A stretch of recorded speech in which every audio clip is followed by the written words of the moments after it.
Oke ya. Jadi analisis data semiotika ruang bats ini lebih banyak ke arah ini ya. Dia lebih banyak ke arah budaya. Nah, ini lebih jelas ya, lebih jelas ya. Halo, lebih jelas ya? Lebih Iya, jelas, Pak. Pak. Oke. Aman kok Pak, aman-aman. Iya, Pak. Jadi Bartes lebih menekankan interaksi antar teks dengan budaya dan pengalaman personal penggunanya. Jadi Bartes ini lebih banyak apa-apa dikaitkan dengan budaya, pengalaman personal, juga interaksi antar konvensi dalam teks dengan konvensi yang dialami. Itu yang disebut sebagai intertekstual. Jadi kalau Anda menganalisis sebuah film misalnya, film itu menggambarkan misalnya dia membawa-bawa bendera merah putih. Oh, berarti konteksnya bahwa dia orang Indonesia. Bahwa dia mungkin berperang memperjuangkan kemerdekaan kayak gitu. Jadi konteksnya lihat merah putih itu pasti punya makna berbeda di negara-negara lain, tapi di Indonesia itu artinya bendera kebangsaan. Jadi metode semiotika ini sebenarnya bisa digunakan untuk menjelaskan relasi-relasi sosial, ya. Jadi relasi sosial apa adanya itu dinotasi, sedangkan pemaknaan konotasi itu adalah pemaknaan di balik tanda. Oke, ya. Ini contoh nih, contoh. Ya, pemaknaan di balik tanda nih, contohnya begini. Oke, kalau saya bilang, Alin, ada Alin nih, Alin, hidup nggak nih Alin? Alin? Yuli deh, Yuli. Hidup, saya hidup Pak. Kenapa, Alin Pak? misalnya. Alin, kalau saya begini, kamu ngerti nggak maknanya nih? Gimana tuh? Nih, sorry. Oh Lihat nggak? ini. Nah. Oh, I love you. Itu, ini kalau punya kesepakatan bersama, itu berarti kita tahu bahwa apa yang saya sampaikan sama dengan inilah yang disebut sebagai intertekstual. Ya, tapi kalau saya begini nih, Alin nih, maknanya apa? Ngapain? Nggak tahu kan? Jampe. Nggak tahu kan? Nggak tahu kan? Karena ini memang nggak ada konvensinya. Tapi kalau saya bilang, Yuli, kamu begini. Nah, ini konvensi nih. Ya. Berarti kalau di semiotika, apa yang di dalam film itu kamu gambarkan, apakah itu dinotasi atau konotasi. Ya. Jadi kalau dinotasi itu apa adanya. Misalnya gini, Pak Indiwan gemuk. Kalau dinotasi gimana caranya menjelasinya? Alin. Kenapa, Pak? Kalau denotasi itu apa adanya. Kalau saya bilang, oke deh, Alin kurus. Kalau denotasi gimana? Berarti badan saya kurus. Enggak gitu. Iya, badan saya tingginya 170 misalnya, badan saya beratnya cuma 50. Kurus banget kan pasti? Kan nggak perlu dibilang kurus. Dengan kita menggambarkan apa adanya, itu udah menunjukkan kita kurus. Tapi kalau misalnya Pak Indiwan tingginya 157, beratnya hampir 80. Itu gendut nggak? Gemuk nggak? Gemuk. Nah iya, itu denotasi. Tapi kalau misalnya gini, Alin, kamu sampai kurus kerontang juga nggak bakal bisa pacaran sama dia, misalnya begitu. Waduh.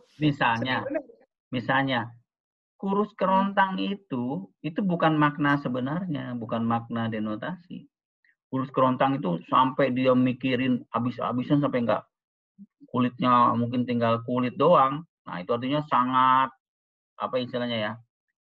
Pokoknya berusaha keras sampai akhirnya dia kerja sampai kurus banget gitu, tapi nggak dapat. Nah itu bukan artinya denotasi. Nah, jadi denotasi dan konotasi itu penting dalam penelitian semiotika. Dikaitkan dengan budaya. Jadi misalnya siapa? Sorry, ada yang pakai semiotika tadi siapa? Salah satunya siapa? Contohnya siapa yang pakai semiotika? Untuk tugas siapa? Hana? Jessica, Pak. Oh, Jessica. Misalnya ya, Anda film apa sih? 2 garis biru, Pak. Nah, itu dari judul filmnya aja udah konotasi banget. 2 garis biru. Itu orang ketawa-ketawa kalau ngerti. Ya nggak? Kalau misalnya ada 2 garis biru dikasih ke kakek-kakek, ngerti nggak? Orang udah tua gitu. Ada tukang beca udah tua dikasih, Pak, ngerti nggak garis biru, 2 garis biru? Ngerti nggak pasti? Nggak ngerti, nggak ngerti. Tapi kalau misalnya kasih ke anak-anak SMA, anak-anak kuliahan, ngerti nggak 2 garis biru? Ngerti, karena pengalaman si orang tua itu belum tentu di zamannya dia mungkin nggak pakai 2 garis biru, ya. Jadi belum tentu ada pada saat dia masih muda. Jadi itu sangat penting untuk memahami konteks budaya tadi ya. Kita balik lagi ke sini ya.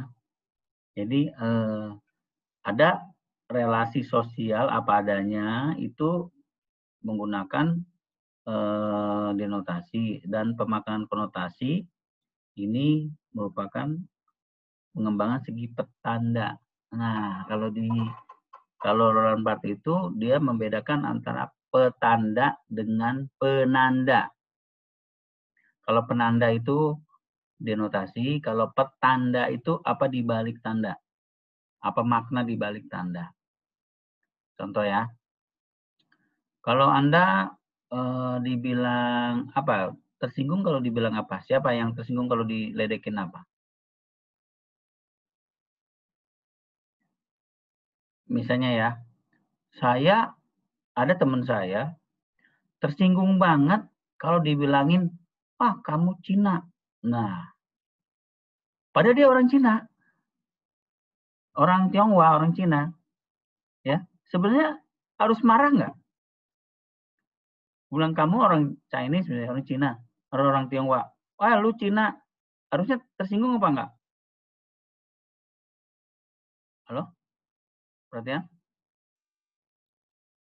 Gantung sih, Pak.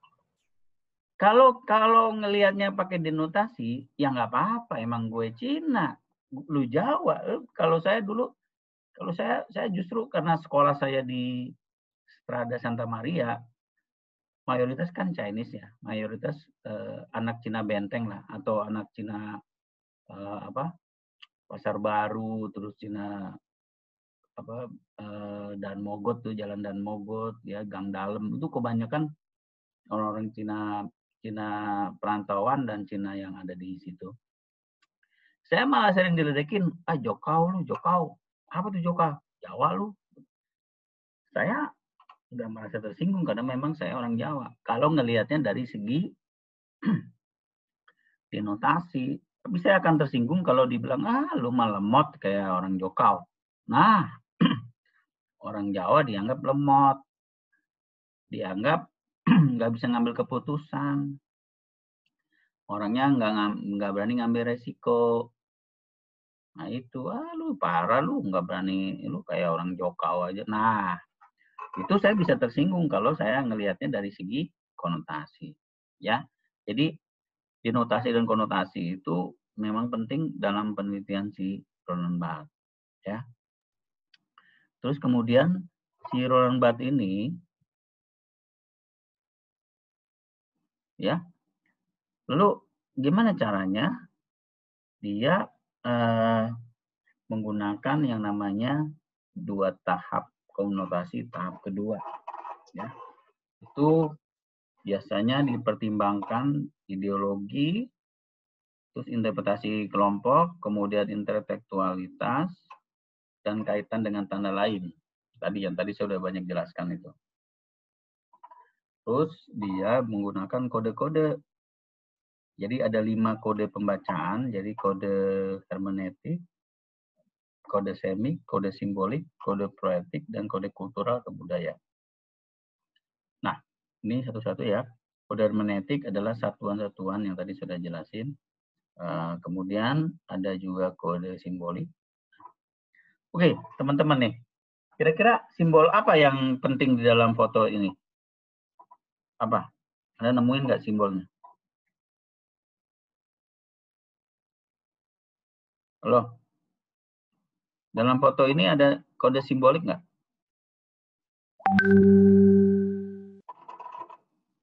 Itu tangannya angkat tangan tuh kode simbolik gak sih, Pak? Iya, tapi bukan itu. Sebenarnya latar belakangnya itu Bajunya bukan, menunjukkan Pak. komunis. Jadi kepalan tangan Bajunya bukan, Pak. itu bukan yang di latar belakang yang warna merah, oranye. Mana sih? Itu Oh, kepalan tangan komunis itu. Jadi ketika memerangi Wuhan, memerangi virus COVID itu harus menggunakan tangan besi di sana. Makanya itu kepalan tangan pekerja, kepalan tangan buruh ya. Jadi itu, walaupun dia tangannya kelihatan ini, sebenarnya dia juga memang harus ikut aturan sama pemerintah yang sangat keras di sana. Ya. Nah, kemudian kode semik atau konotasi, jadi merupakan kode yang menggunakan isyarat. Nah, ini kalau di film, ya, itu banyak banget yang menggunakan isyarat, petunjuk, kilasan makna yang ditimbulkan pada data tertentu. Jadi ini banyak banget nih. Ini dilihat dari misalnya anggukan kepala, sorot mata, warna yang digunakan, terus baju yang digunakan, ini semua adalah kode semik. Sedangkan kode pretik adalah kode tindakan. Ini jadi tindakan-tindakan yang membuahkan dampak. Nah, jadi dilihat actionnya. Kalau ini, kalau di film ngelihat adegannya. Adegannya punya makna apa ya? Terus yang terakhir adalah kode budaya. Nah, kode budaya itu apa yang ada dalam film itu dikaitkan dengan budaya. Ya, yang berwujud sebagai semacam suara kolektif yang anonim dan otoritatif. Ya, jadi ayo meneliti pakai semiotika. Nah, tadi saya jelasin untuk semiotika lebih jelasnya silakan lihat buku saya di halaman 36 sampai 38. Kemudian penerapannya di halaman 43 sampai 80. Oke, ya. Itu ya, tadi saya mau jelasin ini. Oke, ada pertanyaan nggak? Ada pertanyaan nggak?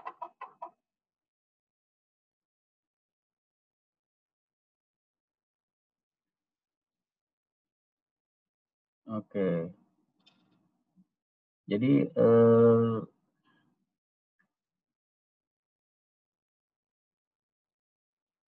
ya, jadi memang ada masalah ini ya, masalah internet ya.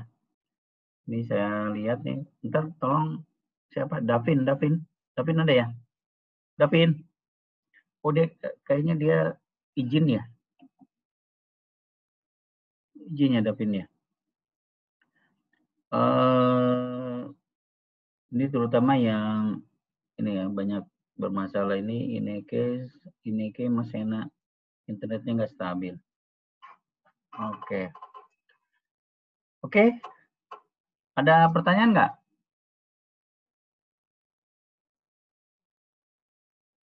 Nggak ada. Ya. Mau nanya, kalau mitos itu gimana, Pak? Nah, ini ntar saya liatin ya. Kita balik ke bentar. Ini kita langsung aja. Jadi sebenarnya ya, kalau Anda udah punya, kan ini Anda kan udah punya bukunya. Saya kasih tuh e-booknya. Ya. Anda lihat dari halaman 43. Ini penerapannya. Jadi di halaman 43 ini penerapan dari ini ya. Nah, jadi yang perlu dibuat ya, pertama kalau Anda mau bikin ini, yang pertama gambaran umum dulu. Jadi kalau Anda mau menganalisis film, ya gambaran umum filmnya. Misalnya gambaran umum film 2 garis biru misalnya. Terus yang pertama produksi 2 garis biru. Nah, Anda carilah informasi tentang produksinya. Dia diproduksi siapa, terus ini ya, genrenya apa, formatnya apa, terus pembuatnya siapa, penulis skripnya siapa, sutradaranya siapa. Ini biasanya ada di dalam itu, pasti ada dalam film tuh, pasti ada. Ya. Terus kemudian setelah itu Anda tulis dulu sinopsisnya.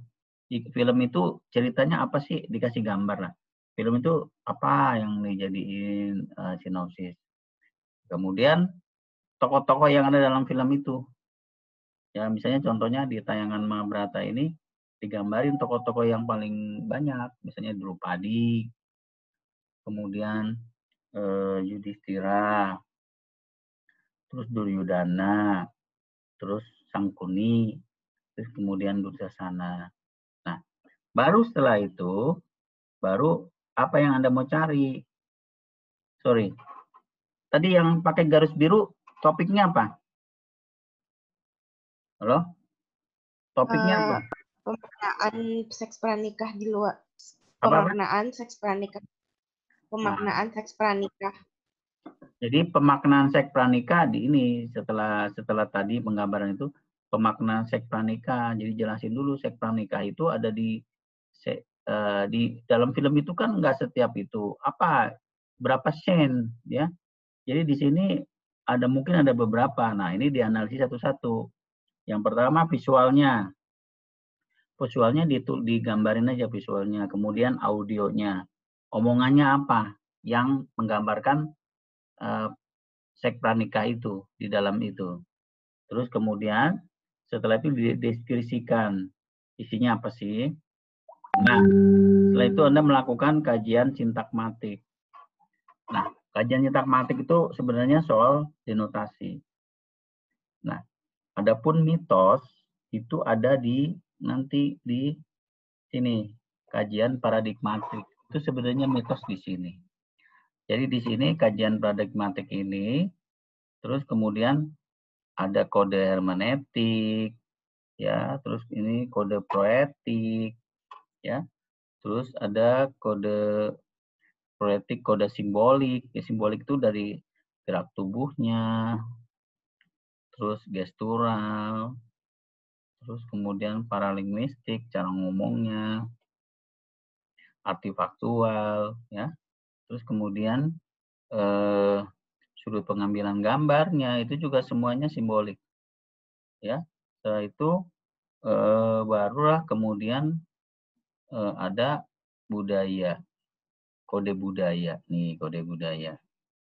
Jadi kode budaya dalam scene itu menunjukkan apa, gitu ya. Nah, bahkan dari warna aja itu kelihatan sekali bahwa warna merah menggambarkan sensualitas, hasrat dan seksualitas. Nah itu warna. Kemudian atribut budaya, gelang itu punya makna di India itu gelang, terus kemudian wanita India yang dikasih apa kayak titik di itunya. Nah itu sampai selesai itu ya, sampai selesai. Kemudian baru berikutnya scene apa. Jadi di sini ada banyak scene dalam film itu, mungkin dicari yang sesuai dengan scene ini, diulangi aja prosesnya seperti tadi. Ada kajian sintakmatik, terus ada kajian paradigmatiknya. Itu gampang ya? Gampang ya? Pak, Halo? emang harus pakai kode budaya gitu, Pak? Lah semua lah. Anda mau pakai siapa sih? Kode Si siapa? Roland. Ya iyalah, semua ikutin.